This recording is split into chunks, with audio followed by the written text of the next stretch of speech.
Hello students, how are you all? I am hoping that you are safe and fine at home. Yes, we were discussing actually the chemical properties of the metals.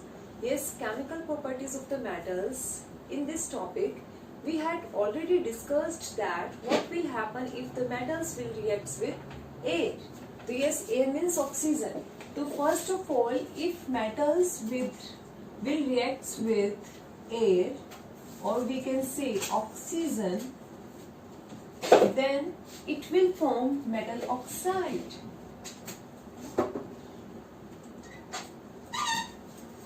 It will form metal oxide. Yes, like if sodium reacts with oxygen, then it will form sodium oxide, and potassium reacts with oxygen, it will form potassium oxide, and magnesium reacts with oxygen, it forms magnesium oxide. So yes, from this reaction we come to know that the reactivity series towards the oxygen will be potassium and sodium is approximately same, then magnesium, aluminium, zinc, iron and copper. Means sodium and potassium reacts directly with the oxygen without giving any heat, anything, and they are directly reacting with the oxygen at the room temperature. Then magnesium reacts with oxygen by giving the heat. This we discussed in our first chapter too. So yes, first on the first page of the NCERT book this reaction is present. Then magnesium when burned in oxygen, then it will form magnesium oxide, a white color powder. Then aluminium again formed by the heating, zinc again formed by heating, iron strong heating, copper with very strong heating. Okay? So yes, this kind of reaction takes place when a metal reacts with air.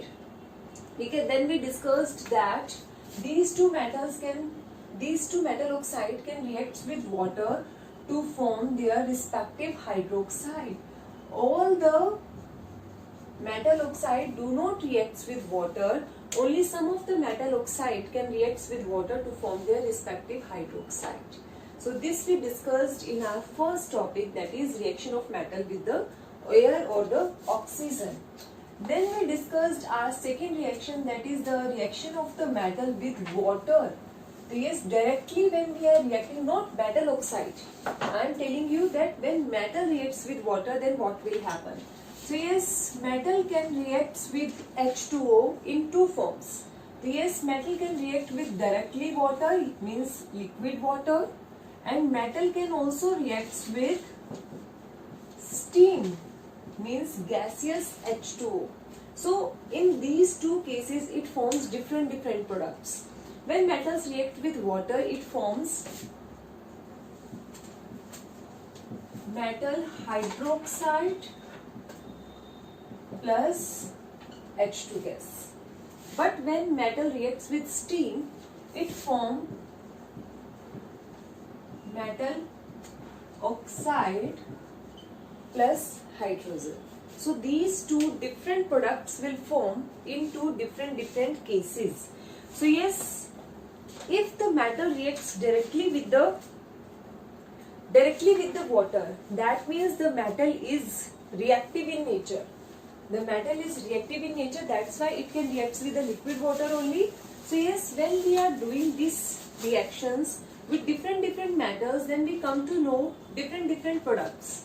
Like again, sodium and potassium will give the same reaction. They can react with water in a very cool condition also. We can do this reaction in the winter season also, when the tap water is very cold in nature. So yes, when this sodium metal can react with cold water even to form their respective metal hydroxide and hydrogen gas. That means the sodium metal is highly reactive in nature. The same kind of reaction takes place in the case of the potassium too.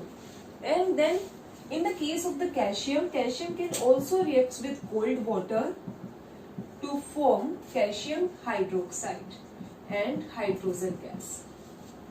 Okay, so here we discussed one question related to this, that is why sodium, potassium and calcium is present here.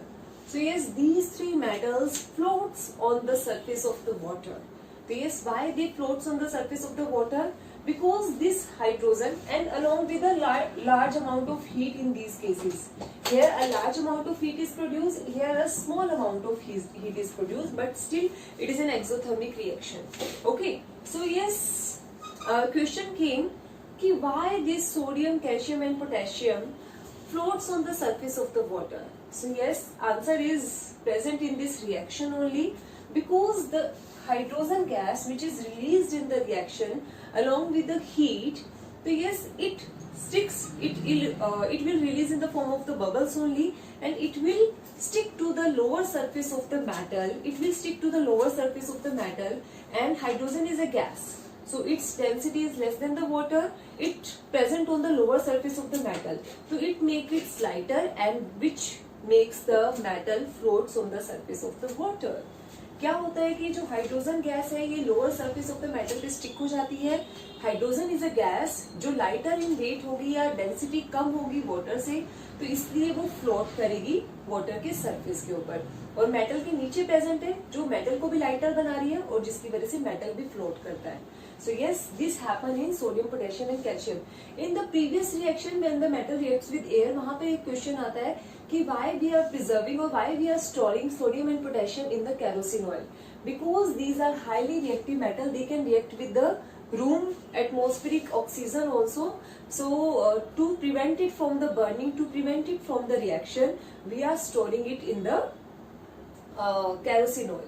ठीक है. सो यहाँ पे हमने देखा ये cold water के साथ भी रिएक्ट कर सकते हैं. Then if we are doing the same reaction with all the metals, then we observe that इनके साथ reaction can be happen in the cold water. Magnesium can react with the hot water, हमें पानी को गर्म करना पड़ेगा. और second thing, it can react with the steam also. वो पानी के अंदर, स्टीम के अंदर उसके साथ रिएक्ट कर सकता है. It will form magnesium oxide and hydrogen gas. ये हमने डिस्कस किया था. Then aluminium and zinc reacts with the steam only. बाकी सारे के सारे सिर्फ steam के साथ react कर सकते हैं. That means they are less reactive than the above metals. One more thing was present here in this case. Aluminium and zinc oxide.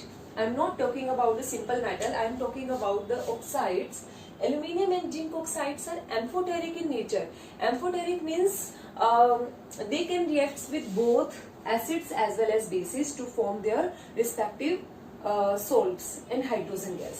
तो ये एसिड और बेस दोनों के साथ रिएक्ट कर सकते हैं. ये बहुत इंपॉर्टेंट है, इनकी रिएक्शन बहुत बहुत इंपॉर्टेंट है. हमने सोडियम एल्यूमिनेट और सोडियम जिंकेट वाली एक रिएक्शन किया था, तो वो बहुत इंपॉर्टेंट है, मैं आपको कई बार बता चुकी हूँ. ठीक है, तो हमने ये डिस्कस किया था. Then we discuss the reaction of the metal. Third reaction जो हमने डिस्कस किया था, the reaction of the metal with the acid. So yes, whenever a metal will react with acid, then it will form metal salt of that respective acid along with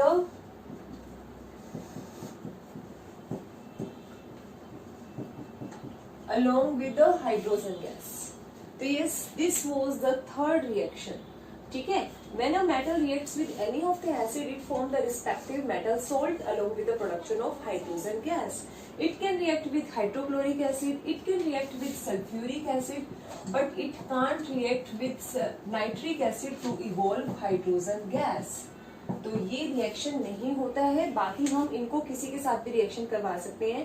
and we are doing, when we were doing the reaction of the different metals with different acids, then we came across the same kind of reactivity series that sodium and potassium were very reactive, calcium magnesium was mildly reactive, aluminium zinc and iron and copper, वो जितना जितना हम नीचे जाते जाएंगे उनकी reactivity कम होती जाएगी. ये हमने ऑब्जर्व किया था. यहाँ पे एक स्पेशल केस था कि नाइट्रिक एसिड के केस में वो रिएक्ट क्यों नहीं करते हैं. So yes, do you know the answer? I think so. Those students who are reading or who are watching my video clearly or keenly, they know the answer. Why the nitric acid do not react with most of the metals? Because it is highly oxidizing agent. Oxidizing agent means दूसरे को oxygen देके itself get reduced. ठीक है, तो ये oxygen supply करेगा जिससे ये हाइड्रोजन जो है ये वाटर में चेंज हो जाएगी और ये जो नाइट्रिक एसिड है ये नाइट्रोजन के किसी भी एक ऑक्साइड में चेंज हो जाएगा, किसी भी एक ऑक्साइड में हो सकता है, ठीक है। तो इस तरह से हमारे पास ये रिएक्शन नहीं होती है। But the nitric acid in a very dilute condition, अगर हम इसको बहुत ही डाइल्यूट कर दें, इसका ऑक्सीडाइजिंग नेचर जो है बहुत ही कम हो जाए, then it can react with only two metals. Which two metals? Do you remember? It can react with manganese and magnesium. Manganese and magnesium. So yes, इन दो मेटल के साथ ये रिएक्ट कर सकता है nitric acid in a very very very dilute condition. Otherwise it can not react with any of the metals, ठीक है, as such. तो ये हमारी नाइट्रिक एसिड के साथ रिएक्शन थी या किसी भी एसिड के साथ रिएक्शन थी. ये तीन रिएक्शन अभी तक हमने डिस्कस किए हैं in the chemical properties of the metals. पहले हमने फिजिकल प्रॉपर्टीज डिस्कस किए थे, देन chemical properties of the metals we were discussing. उसमें हमने तीन रिएक्शन किए हैं. उसके बाद हमारे पास एक छोटा सा टर्म आता है जो बहुत इंपॉर्टेंट है. आपसे डायरेक्ट अब तो एमसीक्यूज आते हैं, असर्शन रीजन आते हैं, तो उसके बेस्ड पे ये क्वेश्चन बहुत इंपॉर्टेंट बन जाता है. What do you mean by aqua regia? ये क्वेश्चन बहुत इंपॉर्टेंट है. What do you mean by aqua regia? Aqua regia is a solution which is a mixture of 1 part of nitric acid and 3 part of hydrochloric acid. Means 1:3 का ratio present होता है. If total 100% concentration is there, then 25% nitric acid is present, 75% hydrochloric acid is present. When we are mixing these two acids, these two are very strong acid as we know. So when we are mixing these two strong acids in this proportion, whatever the mixture will form, it is known as aquaresia. उसको हम aquaresia बोलते हैं, ठीक है. तो why we are forming this aquaresia? ठीक है, इसका यूज क्या है? It is highly corrosive in nature. ये किसी भी मेटल को कोरोड कर सकता है, उसको गला सकता है, उसको डिसॉल्व कर सकता है अपने अंदर, ठीक है.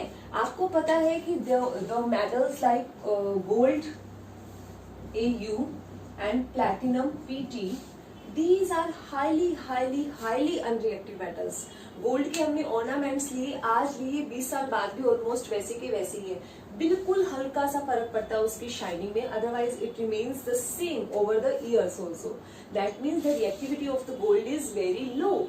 Same is with platinum. So generally gold and platinum do not react with any of the thing.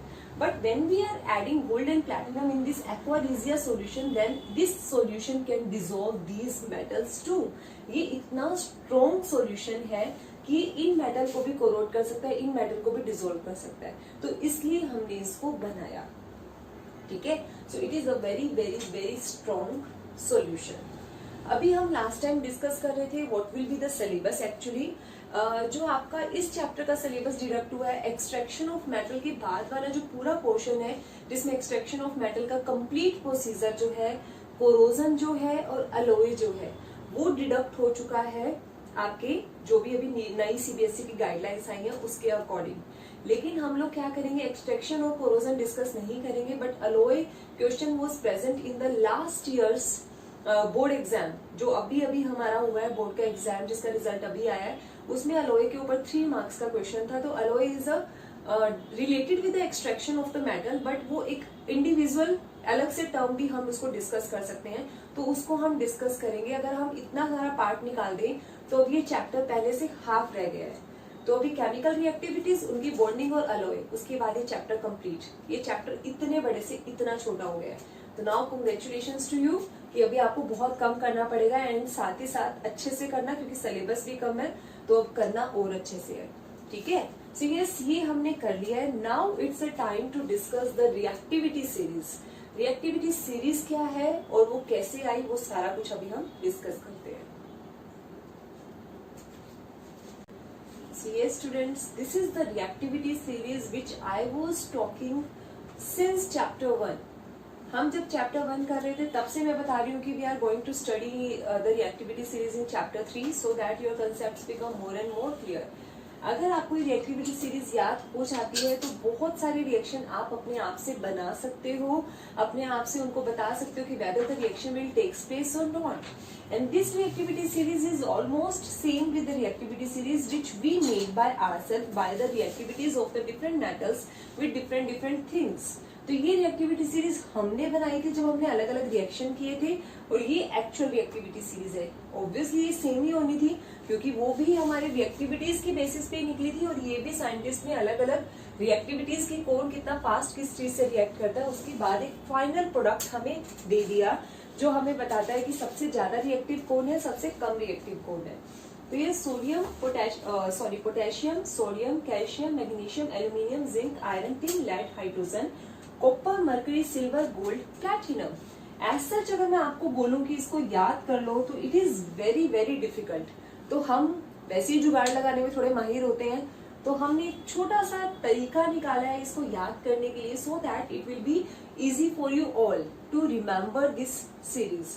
तो हम उनके नेम के बेसिस पे नहीं, आपको पता है कि नेम और सिंबल में कई बार डिफरेंस हो जाता है because of their native discoveries. तो जो इनके सिंबल है उसके बेसिस पे हमने एक छोटा सा कोई पैटर्न बनाया है. वो क्या है? तो yes, you can write in your books also ताकि आपको वो चीज याद रहे. क्या? के से कालू, नाम, का, माली, आलू जरा फीके से पकाता है. हाइड्रोजन तक हमने एक सीरीज बनाई है. कालू, नाम, का, माली, आलू जरा फीके से पकाता है. इससे आपको याद हो जाएगा, पहले जो अल्फाबेट है वो सब उसमें आया हुआ है, इससे आपको याद हो जाएगा. हाइड्रोजन बीच में होता है, सेंटर पॉइंट होता है, उसके बाद ही हमारे पास लो रिएक्टिव मेटल्स आ जाते हैं. यहाँ पे अलग अलग लाइन से आपको जो समझ आए वो कर सकते हो. मैंने जो बनाई है वो क्या है? कॉपर, हट, आगे आ पागल. ठीक है, कॉपर, हट, आगे आ पागल. ठीक है, तो इस तरह से आप इसको याद कर सकते हो. तो ये एक याद करने का एक तरीका है. तो ये सीरीज याद करना मुझे लगता है कि 5 मिनट का काम है क्योंकि आपको एक पैटर्न मिल गया है याद करने के लिए, एक सीरीज मिल गया है, तो इट इज वेरी इजी. अब यहाँ रिएक्टिविटी सीरीज में समझने वाली क्या क्या बातें हैं. ये तो था याद हम कैसे करेंगे, अब इसमें समझना क्या क्या है. इसमें बेसिकली समझना है this is the most reactive metal, means it can react very fast, सबसे फास्ट रिएक्ट करेगा. And this is the least reactive metal but means it's reactivity is lowest among all, ये सबसे कम रिएक्ट करेगा. उसके बाद हमारे पास दो पैटर्न आते हैं. ये हाइड्रोजन सेंटर पॉइंट है. Metals which are more reactive than hydrogen and metals which are less reactive than this hydrogen. ठीक है, हाइड्रोजन से ज्यादा रिएक्टिव और हाइड्रोजन से कम रिएक्टिव. अब हम 2-3 क्वेश्चंस को आंसर करने की कोशिश करते हैं. ये आपको पता लगे यहाँ पे डिक्रीजिंग रिएक्टिविटी के बेसिस पे हमने ये सीरीज बनाई है. सबसे ज्यादा reactive, come reactive, come reactive, come reactive, come reactive and the least reactive. Decreasing reactivity series है ये. ठीक है, तो अब अगर हम बात करें 2-3 क्वेश्चंस की, हम यहाँ पर बात करते हैं. क्या क्या? सबसे फर्स्ट क्या है? Why some of the metals are more reactive and some of the metals are less reactive? क्यों हमारे पास कुछ एक मेटल्स ज्यादा रिएक्टिव होते हैं और कुछ एक मेटल कम रिएक्टिव होते हैं? तो इसका रीजन क्या है? आपको पता है मेटल्स की रिएक्टिविटी, ये मैंने अभी आपसे लास्ट वीडियो में भी डिस्कस किया था. यस, मेटल की reactivity depends upon the tendency to lose electron. Metals are present on the very right hand side of the reactivity series. अगर मैं ऐसे रिएक्टिविटी सीरीज को देखूं तो राइट हैंड साइड, अगर मैं ऐसे देखूं तो लेफ्ट हैंड साइड. तो ये लेफ्ट हैंड साइड में जो बिल्कुल इधर साइड में प्रेजेंट होते हैं ये मेटल्स होते हैं. As the metals are having very low outermost electron, so they have the tendency to lose electrons.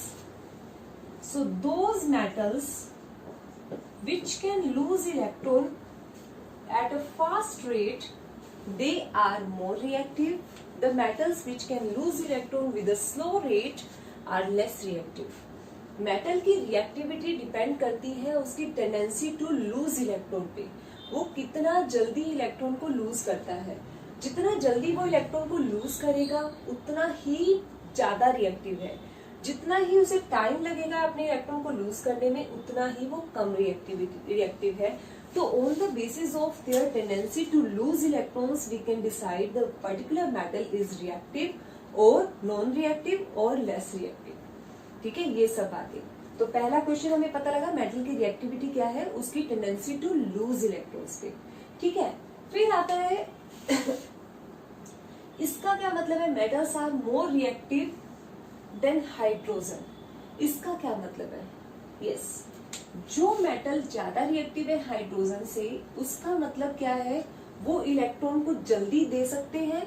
Yes, hydrogen के कंपैरिजन में अगर हम बात करें तो वो जल्दी लूज कर सकते हैं. तो यस, यहाँ पे मेरे पास एक मेटल है, एक मेरे पास हाइड्रोजन का कोई भी कंपाउंड है. दोनों में से इलेक्ट्रॉन कौन इजीली लूज कर सकता है, as this metal is present above than hydrogen in the reactivity series, that means it is more reactive than hydrogen.